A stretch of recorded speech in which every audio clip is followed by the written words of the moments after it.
Tu falou que o Brasil acontece fenômeno que não acontece em lugar nenhum do mundo. Acontece. Os encontros que acontecem aqui na Amazônia, por exemplo, não acontecem em lugar nenhum do mundo. As interações, as marcas que deixam, os veículos, a proximidade que eles vêm. E por que tu acredita que acontece? Eu acredito que existe... A missão desse cara era propagar. Eles deram alguns recados pro Showa. Um dos recados era escrever os livros sobre o que ele estava sendo passado de conhecimento.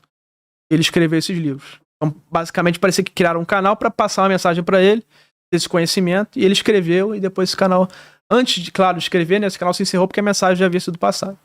Então, teoricamente, foi isso. E a mensagem qual que era? Não somos extraterrestres, somos vindo de uma realidade alternativa, que é chamada hiperespaço, que é o nome que ele usou. Aí o pessoal pode falar reino espiritual, extradimensional. Mas fala que não é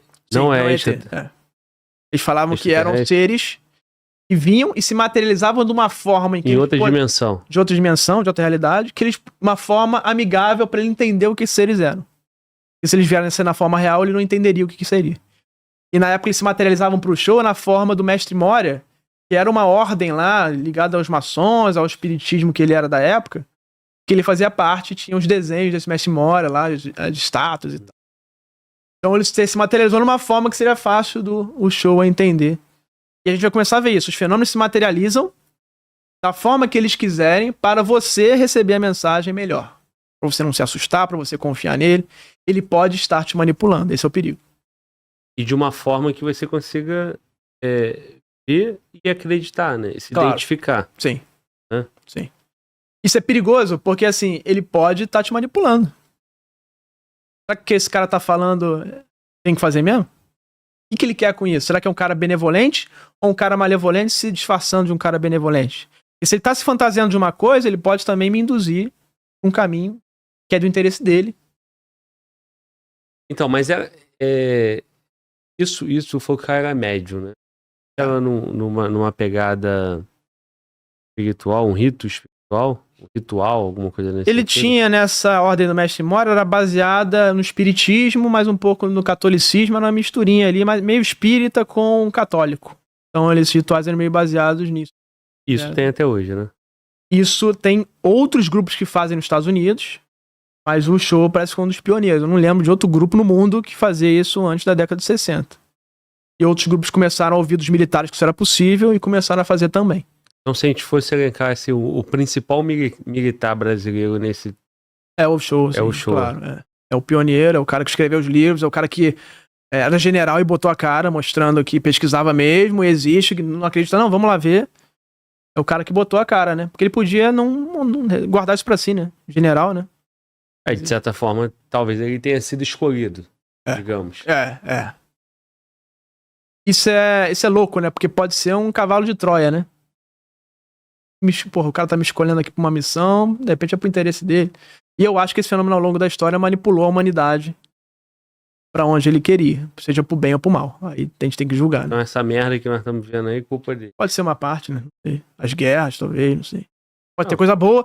E podem ter, cara, assim, a gente não pode excluir múltiplas inteligências lutando por isso aqui. Um pra afundar e um pra levantar. É dualidade, né? A dualidade. Acho que a dualidade existe no humano e existe no universo. Então, talvez tenham múltiplas inteligências aparentemente invisíveis pra gente, que se materializam, influenciando a gente. Eu acho muito que as religiões, vamos comentar daqui a pouco, as religiões foi muito isso. Os milagres da igreja, as aparições, tá tudo aí.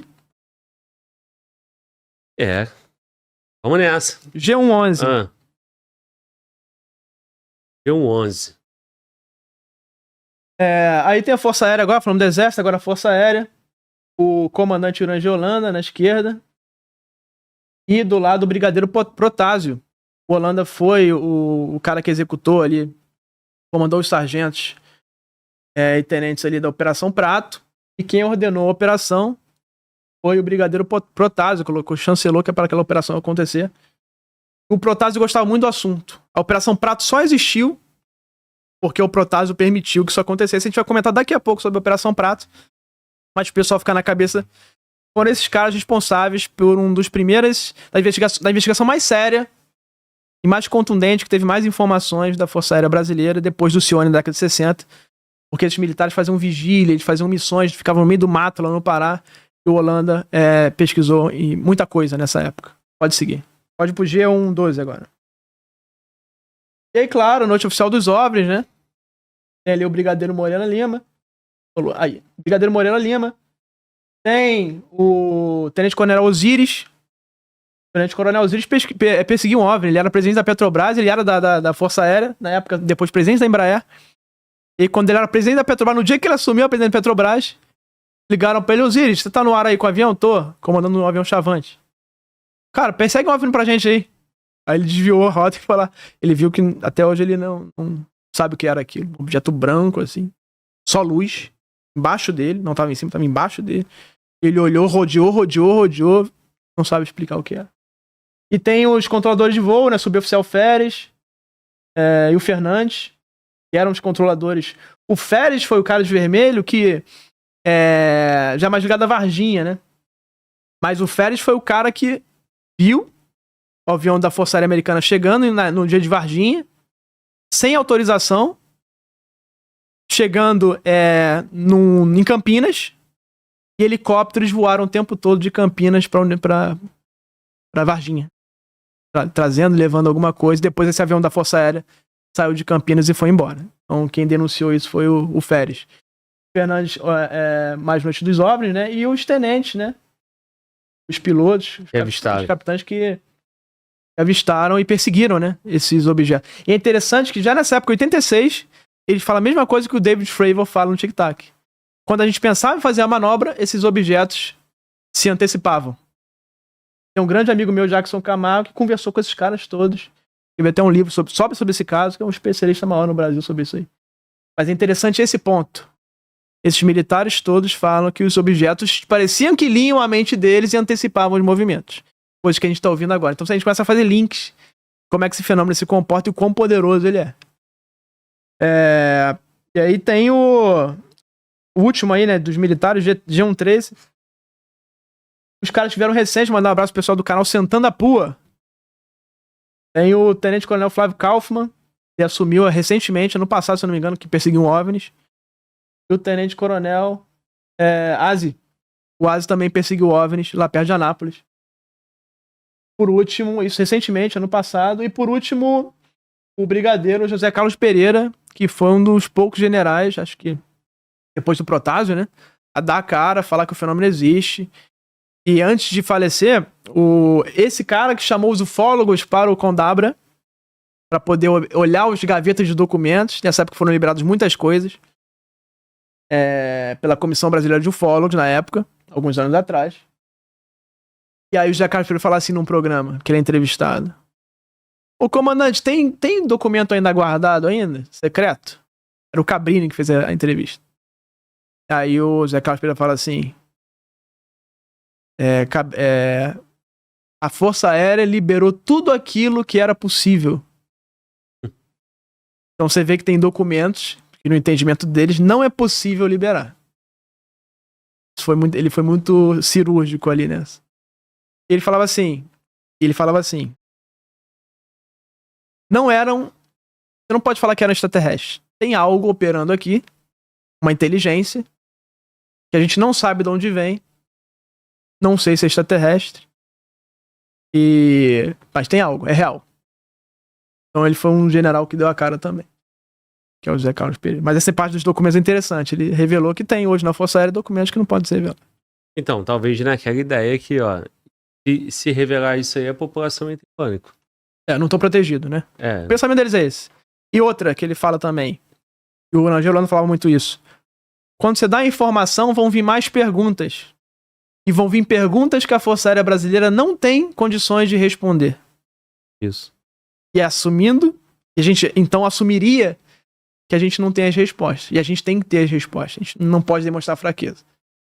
Esse é o entendimento. Pra mim é um entendimento errado. Pra mim tem que ter transparência. Tem que assumir vulnerabilidade. A Força Aérea não é invencível. A gente sabe disso. A gente nem os melhores caças tem. Então assim, cara, tem que ser transparente. Tem que jogar limpo pra mim. Mas é o entendimento deles. Eu tenho que respeitar também isso. Sim. E quanto mais informação, mais cresce o movimento. Mais cresce o interesse. Vamos fazer mais perguntas. Esse assunto, mas o assunto evolui, né? Cara, o Brasil, ele tá parado no tempo. Tá lá a China, a Rússia, Estados Unidos pesquisando esse negócio de forma séria, com um programa de milhões, avançando cientificamente, criando armas para defender a nação. E o Brasil tá entregando tudo pros Estados Unidos e parado. O Brasil tem fenômenos que não tem em lugar nenhum do mundo. O Brasil podia estar avançando nesse assunto e com uma tecnologia altíssima baseada nesses fenômenos. E a gente tá parado. Tabu, por estigma, por não querer assumir a população que existe, às vezes uma coisa mais... eles já assumiram, né? Mas não de forma assim, aberta e contundente, detalhada, né? Enquanto os Estados Unidos, Rússia e China... Né? Tu falou que o Brasil acontece fenômeno que não acontece em lugar nenhum do mundo. Os encontros que acontecem aqui na Amazônia, por exemplo, não acontecem em lugar nenhum do mundo. As interações, as marcas que deixam, os veículos, a proximidade que eles vêm. E por que tu acredita que aconteça? Eu acredito que existe um fenômeno aqui que está muito preocupado, principalmente com a natureza que a gente tem e com essas populações nativas que a gente tem ainda isoladas, estudando isso. E que também, consequentemente, são alvos fáceis para eles. Lá nos Estados Unidos é muito mais envolvido, já tem indígena? Tem, mas não é igual aqui no Brasil. Tem um cara lá no Acre que ninguém nunca nem contactou o cara. Tu diz que poderia ser abduzido sem que chamasse atenção. Sim, é a forma que eles operam, né? E eles não querem aparecer nas cidades para todo mundo ver, eles não querem ter dados coletados. Eles evitam ter fenômenos, evitam ter dados coletados para poder a gente não entender o que eles são. Se ele começa a aparecer para cientista, eles começam a pegar informações de como eles funcionam, como é que eles se comportam. Então eles vão aparecer pro produtor rural, pro indígena. Então eles estão estudando a gente também. Ou estudando algo muito pior, que a gente vai comentar daqui a pouco. Pô, rapaz, me assusta não. Me assusta não, porra. Eu quero dormir tranquilo, cara. E aí, vamos pra Amazônia? Então? Porra, então vamos. Vamos descobrir o que tá acontecendo na Amazônia brasileira. Aí vamos pro G21. Pô, já tô tenso, cara. Já tô tenso. Ó, eu tenho um relato aqui, cara. Eu confesso que as primeiras conversas que eu tive sobre esse tema, eu ficava assim, eu vou fazer meu papel, né, cara? Vou fazer meu papel de entrevistador, né, porra? Eu pergunto, eu escuto, o cara fala, né? O cara fala, eu escuto, né? Então, assim, teve uma vez aí, logo no início, o cara falou assim, ei, Globo, eu tô na rua, tu acredita mesmo nesse negócio? Rapaz, é pra ser sincero? Cara, eu não acreditava muito não, mas eu tô começando a acreditar. Eu acho que o povo tá começando a abrir os olhos, a informação tá chegando. Porque assim, eu concordo com a pessoa que não acredita. Porque a informação não chega.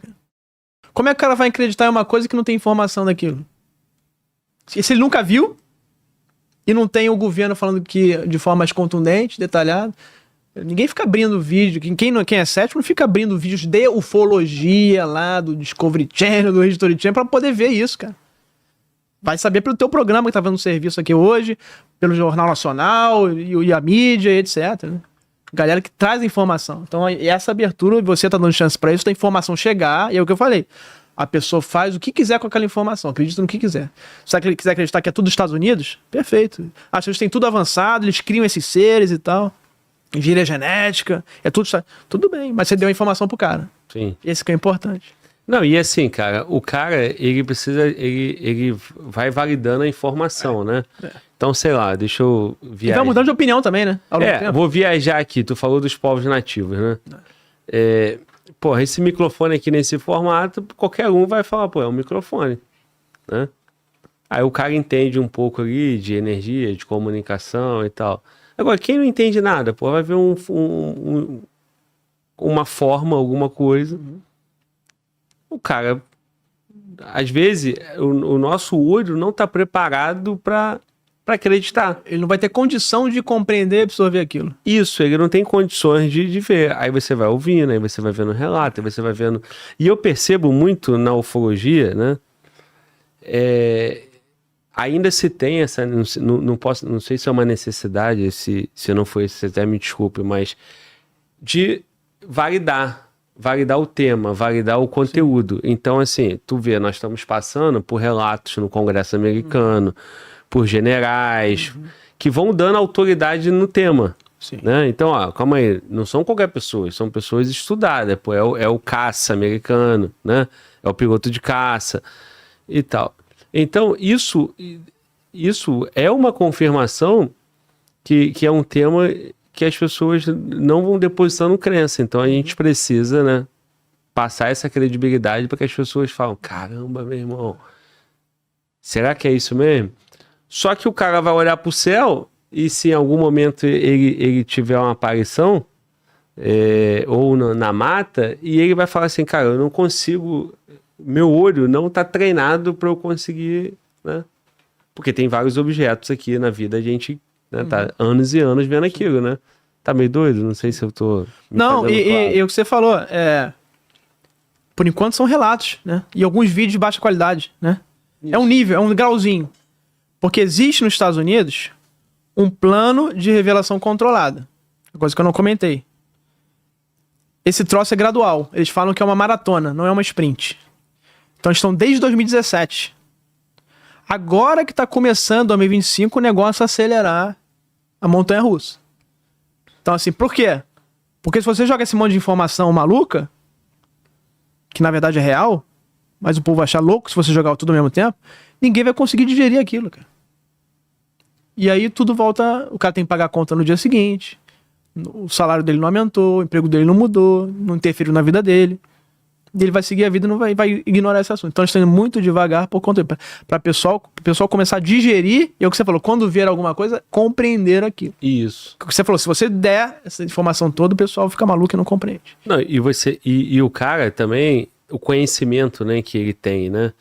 Você é engenheiro, né? Sim. Tu é físico também. E assim, as pessoas que têm, né, uma capacidade cognitiva maior, vai compreendendo e vai fazendo correlações.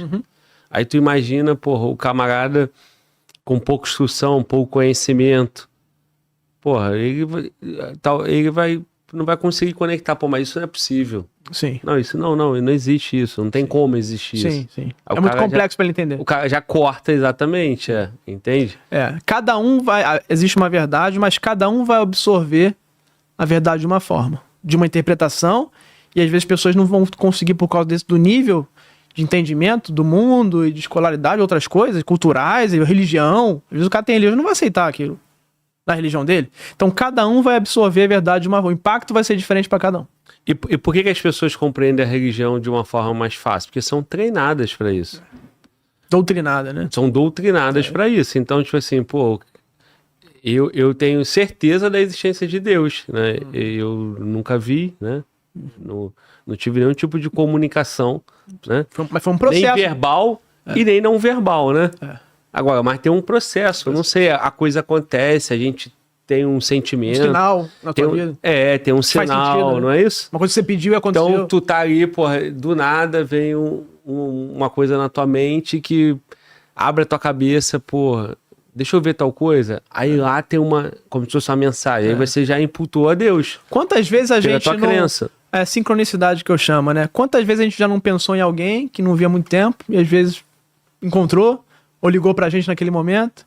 Aí tu fala assim, pô, a probabilidade disso acontecer é tão pequena que realmente deve ter um cara maior guiando isso aqui e fazendo as coisas acontecerem. Então, às vezes, isso é um dos motivos, né? As pessoas terem as crenças, etc.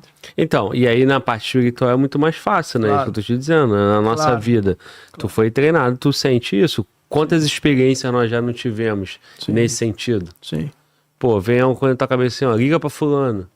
Aí tu liga pro fulano tá lá, porra, chorando, desesperado, depressivo.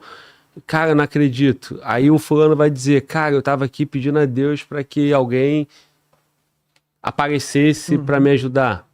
Aí o que nós pensamos? Deus. Não, quem tem a fé, né? Sim. Deus. Sim.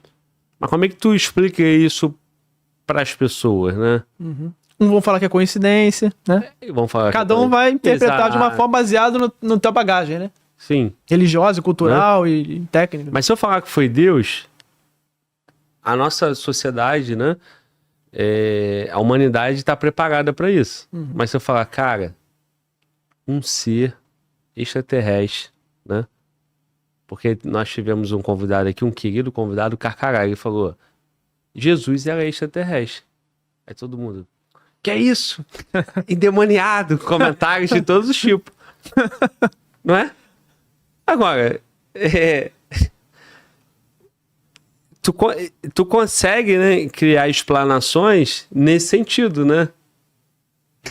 Mas eu falei do Carcará, acabei me perdendo. O que eu ia te dizer? Se eu contar, né, que, cara, essa mesma historinha que eu te disse, porra, liga pra fulana. Se eu falar, cara, apareceu uma luz, né, em formato de, sei lá, tic-tac, né? E quando eu olhei, porra, eu tive essa sensação. Todo mundo vai falar que eu tô doido, porra. Mas se eu falar, cara, porra, Deus falou comigo, todo mundo, porra, aleluia. Você normaliza aquilo, né? Por quê? Porque nós temos fé nisso. Nós temos uma crença, nós temos um... Porra, talvez... tá meio doido esse papo, né? Não, você tá certo, porque talvez, a gente vai ver daqui a pouco, o governo esteja direcionando esse assunto para Deus, anjos e demônios, porque as pessoas já têm um entendimento, a maioria, pelo menos, já tem um entendimento disso, dessa crença. Então, é apenas você colocar o que existe, está acontecendo, dentro da crença que as pessoas já têm. Por isso que o impacto para mim na Igreja Católica vai ser zero. Nas outras eu não conheço tanto as outras religiões, porque eu não fui criado nelas. Mas eu acho que a cada uma vai se ajustar. E pegar esse cara e colocar cada uma, adaptar suas religiões para aquilo. Com os nomes. Tu acha impacto zero? Eu acho que o impacto é zero. Eu já tenho uma tendência a pensar justamente o contrário. Por que impacto zero? Zero pra mim porque eu acho que esses caras já estudaram isso, já conhecem muito mais que a gente, já conhecem os fenômenos todos, e eles já têm na gaveta o plano para quando acontecer a explicação que vai vir. Tá, tudo bem, mas não geraria um questionamento nos fiéis, né? Tipo assim, pô, calma aí então. Então a história de Jesus, será que não é isso? Né? Os milagres, será? Então não foi Deus? Quem foi? Como é que não colocaria em xeque a fé e a Bíblia, né? Que foi tudo pode ser que esse plano que eles têm na gaveta, quando eles apresentem, não satisfaça alguns. E alguns se virem contra aquela fé. Por não concordar com a explicação, já aconteceu ao longo da história. Mas sim, eu acredito que eles têm um plano, entre aspas, muito bom, porque pra mim eles já estão refletindo sobre isso há muito tempo. Mas concordo contigo que alguns podem não engolir, não digerir aquilo. Não concordar. Dentro do cristianismo, faria total sentido. Aí não sei nas outras religiões, né? Mas assim, se falasse o seguinte, cara, Deus criou tudo, né? Criou o humano, né? Criou a nossa existência, mas também criou essa existência, pô. Tipo, tu é filho de Deus? Maravilha, mas eles também são. Isso. Que você é um ser muito especial, né? Que só você, só a tua espécie é filho de Deus. Sim. Né? O João Paulo II tem uma passagem que uma menininha pergunta pra ele. O Papa, se aparecessem extraterrestres aqui, quem seriam eles dentro da igreja? Aí fala assim, eles também seriam filhos de Deus. Então, o Deus é o criador de tudo, isso. Inclusive deles. Então, pra mim, a igreja já tem essa resposta que vai vir pra mim. Aí sim, aí faz total sentido pra mim, né? Sim. E não o extraterrestre é Deus, ele não vai falar isso. Mas ele vai falar que o extraterrestre, ou a inteligência, ou o que for, é uma criação de Deus também. Então, mas se ele não é terrestre, ele é extraterrestre. Foi o que mais ou menos o que o Carcará falou. Não, mas eu falo assim, não é o que o extraterrestre seja Deus, mas o extraterrestre, ou o interdimensional, esses caras aí, são uma criação desse mesmo Deus nosso que a gente conhece. Eu ia falar que tudo é criação de Deus. Sim. Eu acho que, e aí não tem problema. Aí encaixa. Isso, exatamente. Nesse ponto, não causaria tanto... É só mais um ser que tá ali na natureza, né? Sim. Que é a criação de Deus. A gente só não é invisível, ele só vem às vezes, mas é uma criação da natureza também. Sim. Seria uma... novidade. Depois de 2000 anos, vocês agora sabem disso. Muito mais do que 2000 eu já sabia, com certeza. A igreja vai falar. Só não queria assustar vocês.